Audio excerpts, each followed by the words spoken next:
Hello everyone, जय श्री राधे कृष्णा। मैं उपासना राजपूत स्वागत करती हूँ आपका मेरे यूट्यूब चैनल पे। कैसे हैं आप सभी? उम्मीद करती हूँ आप सब अच्छे होंगे और आप सबकी तैयारी भी अच्छी चल रही होगी।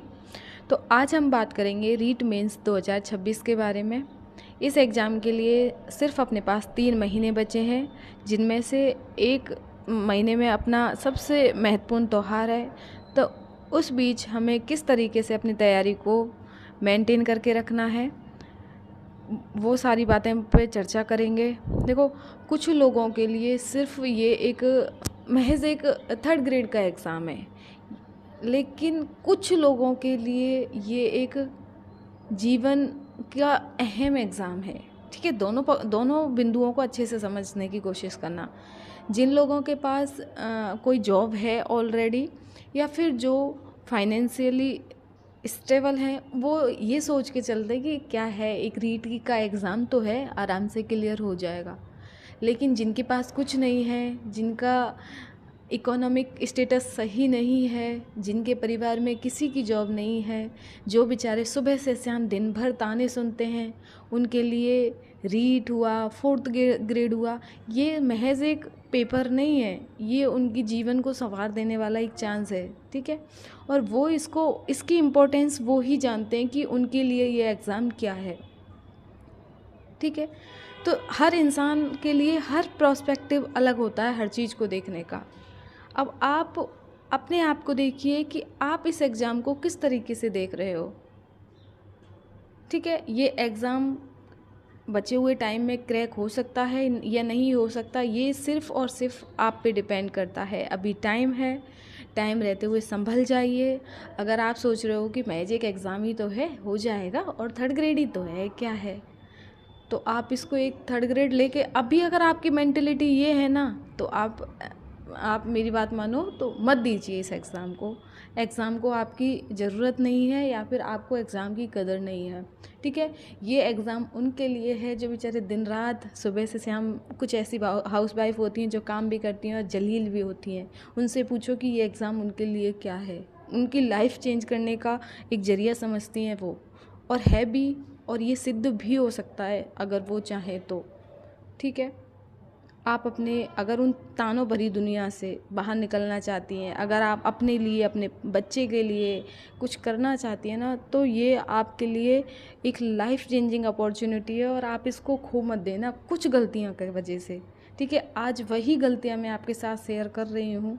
ठीक है, क्योंकि पहले मैं भी ये एग्ज़ाम दिया है, और मैंने कुछ ऐसी गलतियाँ कर दी जिनकी खामियाजे मुझे आज तक भुगतना पड़ रहा है। ठीक है, मैं नहीं चाहती कि वो गलतियाँ आप करो और जीवन भर पछताना पड़े। अगर हम एक बार में एक वैकेंसी को पीछे खो देते हैं ना, तो मतलब हम 10 लाख लोगों को अपने आगे कर देते हैं। ठीक है, इसलिए आप इस जॉब का इम्पोर्टेंस समझिए और इसको सीरियसली लीजिए। ठीक है, अब आपको ऐसे कौन कौन से पॉइंट हैं जिन पे आपको ध्यान रखना है। देखो, पहले तो आपको अपने दिमाग में सेट रखना है। आधे लोग तो ये हैं कि मुझसे नहीं होगा, मेरे पास घर है, मेरे पास परिवार है, मेरे पास बच्चा है, मेरे पास दिवाली है, मेरे पास होली है, मेरे पास ये और वो है। अगर आप ये सोचोगे ना, तो ये चीज़ें आप पे हावी होने लग जाती हैं। ठीक है, तो आप ये सिर्फ आप ही के लिए नहीं है, ये सारे जो परेशानियां हैं, ये हर इंसान के लाइफ में है जो ये एग्ज़ाम दे रहा है या फिर इसको देने के लिए सीरियस है। तो आपको अपने दिमाग को ये सेट करके चलना है कि हाँ, जो भी है, जैसा भी है, मुझे एग्ज़ाम देना है, अच्छे से देना है। और एक चीज़ जो अपने माइंड को अच्छे से समझा के रखनी है, वो यही है कि मेरे को ये एग्ज़ाम क्लियर करना है। या तो इस बार आर है या पार है, चाहे होली आए, दिवाली आए, शादी आए, त्यौहार आए, लड़ाई हो, झगड़ा हो, ताने हो, जो भी हो, कुछ भी हो, बस आर या पार। इस बार ये आर या पार की लड़ाई है। दिमाग को दिन में उठो, अपने लक्ष्य को अपने हाथ पे लिख लो, और उसको दिन में 50 बार देखो कि हाँ, मुझे करना है, मेरा लक्ष्य ये है। आप अगर दिवाली की सफाई भी कर रही हो ना, तो जो चीज़ आप पढ़ रही हो उसको अपने पास रख लो, उसको रिवाइज करती रहो। जब आप इसको आर या पार की लड़ाई मान के चलोगे ना, तब आपके 100% प्लस चांसेज और बढ़ जाएंगे सिलेक्शन के। ठीक है, क्योंकि ये जो अपना दिमाग है ना, ये दिमाग सारी अपनी सही गलत अच्छी बुरी सब चीज़ों की जड़ है। जब हम इसको ट्रेन करेंगे कि नहीं हमारा लक्ष्य ये है और हमें पार करना है, हर हाल में पार करना है, तो आप यकीन मानिए, प्लीज़ आप यकीन मानिए, मैं रिक्वेस्ट कर रही हूँ आपको दिल से, आप सक्सेस हो जाओगे, सिलेक्शन ले लोगे। ठीक है। और दूसरी जो सबसे ज़रूरी बात है जो मैं हाउस वाइफ से कहना चाहूँगी, या फिर जो गर्ल्स हैं जिनको दिक्कत आती है प्रॉब्लम में, उनसे कहना चाहूँगी कि देखो 3 महीने हैं ये, सिर्फ आपकी लाइफ चेंजिंग 3 मंथ मान लो आप इनको स्ट्रेस के बजाय अगर खुशी से लेके चलना चलोगी ना कि मैं हाँ अपने कंफर्ट जोन से निकल के मैं कुछ करना चाहती हूँ, अपने 30 साल लाइफ के एक साइड और ये 3 महीने एक साइड कर लो। ठीक है, सब काम करके भी अपने लिए टाइम निकालो। आप इसके लिए साम दाम दंड भेद जिस तरीके से आप टाइम निकाल सकते हो ना, वो सब तरीके अपनाओ। अगर आप ससुराल में रह रहे हो और आपको कोई सपोर्ट नहीं करता, आप इतने मीठे बन जाओ कि लोग आपको टाइम दें, आपको सपोर्ट करें। ठीक है, करेंगे, सपोर्ट ना करें तो कोई ना, आपको अपना टाइम निकलना है। कहते हैं, एक कहावत है पुरानी कि मतलब के लिए तो गधे को भी बाप बनाना पड़ता है। वो वाली कहावत है कि आप खुद झुक जाइए, आप किसी से भिड़िए मत, अड़िए मत। आप बस हाथ जोड़ के आपको अपना ये 3 महीने का 90-100 दिन का बस टाइम निकालना है, और ऐसे निकालना है कि आपको मेंटली आप बिल्कुल इफ़ेक्ट ना हो। जब आपका रिज़ल्ट आएगा ना, आपके सारे घाव भर जाएंगे वो पुराने। इसमें अपना ईगो, एटीट्यूड, अहम सब त्याग दीजिए कि इसने मुझसे ऐसे कहा, मैं इस बात को दिल से लगा। आपको जहाँ से जैसे जिस तरीके से भी हेल्प मिले ना, आप हेल्प लीजिए, और आपके उस हर इंसान की हेल्प लीजिए जो आपको हेल्प दे सकता है, या फिर जिसने आपको कभी कुछ भला बुरा कहा है। और सिर्फ आप एक अपनी अकड़ की वजह से आप उससे किसी भी काम की नहीं कह रहे हैं। अरे आपकी अकड़ आपके ये आने वाली लाइफ के 3 महीने अगर अच्छे से निकाल देना तो लाइफ चेंजिंग हो सकते हैं। इसलिए मैं आपसे कह रही हूँ कि प्लीज़ आप इसको ऐसे मान के चलिए, आर या पार। ये मेरे जीवन का अंतिम लक्ष्य है, 3rd ग्रेड।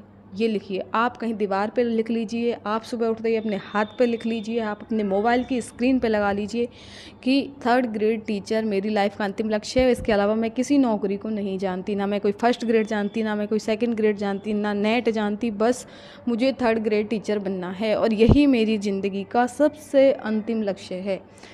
मुझे पता नहीं कि ये 3 महीनों के बाद मेरी लाइफ में क्या होगा, बस मैं ये है कि अभी ये 3 महीने जो है ना, ये मेरे हैं, और इनमें 3rd ग्रेड मेरा अंतिम लक्ष्य है। ये सोच के चलो आप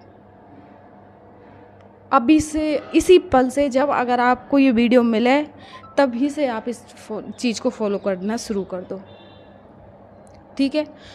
तीसरा है, कुछ लोग कहते हैं कि हमें टाइम नहीं मिलता। अरे आप दिन में काम करते हो, दिन में सो लो थोड़ा बहुत, जैसे भी जिस तरीके से भी टाइम निकले ना, सो लो, फ़ोन कम चलाओ, कुछ भी करो, नींद का त्याग कर दो। मैंने आज तक किसी को नहीं सुना कि इसने कब नींद की वजह से मर गया।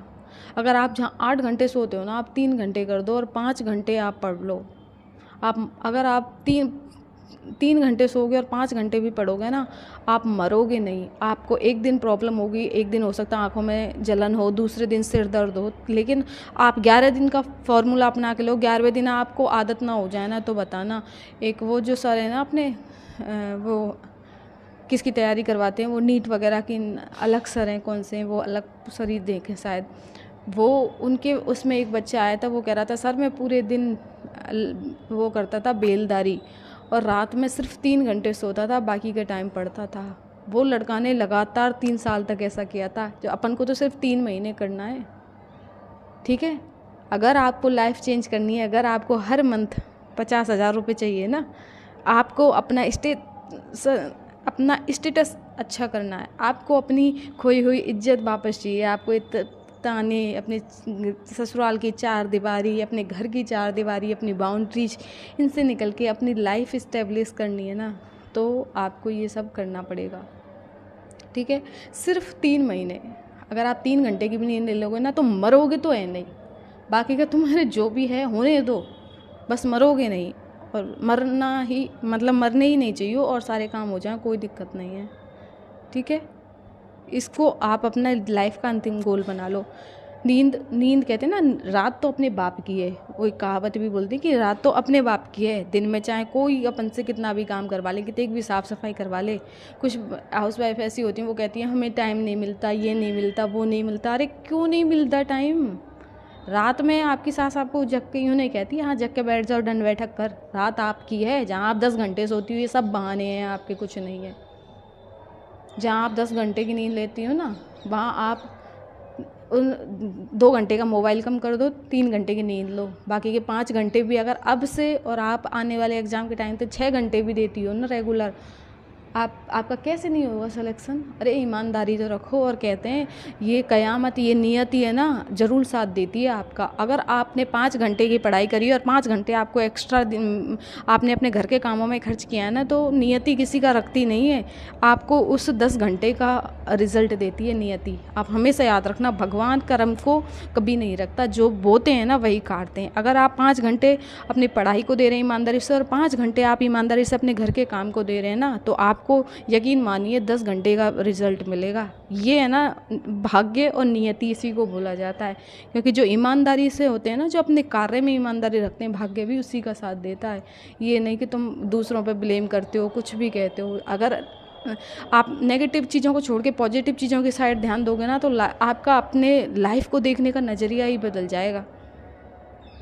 ठीक है, तो आपको नींद का त्याग करना होगा। आपको ये अल्टीमेट एम लेके चलना है कि मुझे लेना है। अरे क्यों नहीं होगा सिलेक्शन? होगा। यही तो मेरा लक्ष्य है। जितनी मेरे में दम है ना, वो मुझे पूरी लगा देनी है। बस मरना नहीं है, मेरी सांस बचनी चाहिए। बाकी का मेरे अंदर जो भी है ना, मैं सब इस एग्ज़ाम में झोंक दूंगा। सिर्फ 3 महीने। ठीक है, आपको शॉर्ट नोट्स बनाने हैं। अरे यार, मैं कितने अच्छे शॉर्ट नोट्स डालती हूँ आपको पता है, वो शॉर्ट नोट्स मेरी लाइफ की पूंजी है। मैं ऐसे ही हर किसी को उनको शेयर नहीं कर सकती, लेकिन मैं करती हूँ क्योंकि पता है कि लाइफ बहुत बड़ा वो है। अगर मैं आपको 5 घंटे की मेहनत करके कोई वीडियो बना के 15 मिनट में दे रही हूँ ना, तो आपसे ज़्यादा लकी कोई नहीं हो सकता। और वो नोट्स ऐसे नहीं है कि किसी एक बुक का है। आप मेरी 1-2 वीडियो ले के देखना, अगर कहीं से भी वो किसी बुक की कॉपी मिल जाए तो वो मेरी मेहनत के हैं। वो मेरी पिछले 5 साल की मेहनत का परिणाम है, जिसको मैं आपको 15 मिनट में प्रोवाइड करवाती हूँ।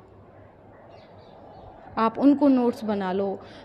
आपको शेड्यूल दे रही हूँ, प्लान तैयार करके दे रही हूँ कि आप ऐसे करोगे तो शायद आपको कुछ फ़ायदा मिल जाएगा। अगर आपको कुछ करना ही नहीं है तो फिर आपको कुछ भी कर लो, कैसे भी कर लो, फिर आपसे कुछ नहीं होना जाने वाला। शॉर्ट नोट्स बनाइए, जितना हो सके PYQ करिए, जितना हो सके। लोग पूछते हैं कौन सी बुक लाएं? अरे एक बुक ले आओ, दिशा की ले आओ, बहुत है। पर अच्छे से तो पढ़ो, ईमानदारी से तो करो। जो मेन इशू है आपका, अभी तो मैं देख रही हूँ बच्चे, मैम एग्ज़ाम आगे जाएगा, फॉर्म कब भरेंगे? अरे आपको क्या मतलब है? आपके पास एक डेट है, आपको पास एग्ज़ाम 17 जनवरी से बता रहे ना, आप 15 जनवरी लेके चलो। 15 जनवरी को मेरा एग्ज़ाम है। अरे आपको क्या मतलब फॉर्म कब भरेंगे, ये क्या होएगा, वो कब होएगा, क्या कब होएगा? आपके पास तो एक डेट है, 15 जनवरी। ठीक है, 17 जनवरी को गोली मारो, आप 15 जनवरी लेके चलो। 15 जनवरी को हर हाल में एग्ज़ाम है। आप इसको दिमाग से निकाल दो, क्योंकि मेरा जो फर्स्ट ग्रेड में मैं 3 क्वेश्चन और मेरे सही हो जाते ना, तो मैं आज फर्स्ट ग्रेड लेक्चरर होती। मेरे कट ऑफ से 60 नंबर ज़्यादा हैं, लेकिन फिर भी मेरा सिलेक्शन नहीं हुआ। क्यों नहीं हुआ? क्योंकि मैं बस इसी लास्ट टाइम पे इसी चक्कर में पड़ गई। एग्ज़ाम डेट आगे जा रही है, 100% इससे और थी।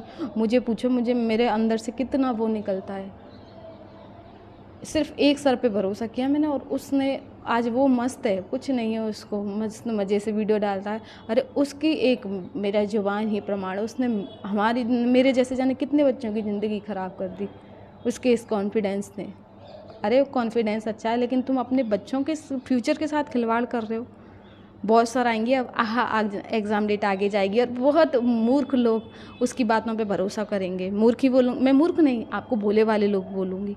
अरे जब तुम पे इतने दिनों में तैयारी नहीं हुई, तो एग्ज़ाम मान लो 1 महीना आगे खिसक भी गए, तो तुम क्या उखाड़ लोगे? कुछ कर लोगे क्या? कुछ नहीं कर पाओगे, कुछ भी नहीं।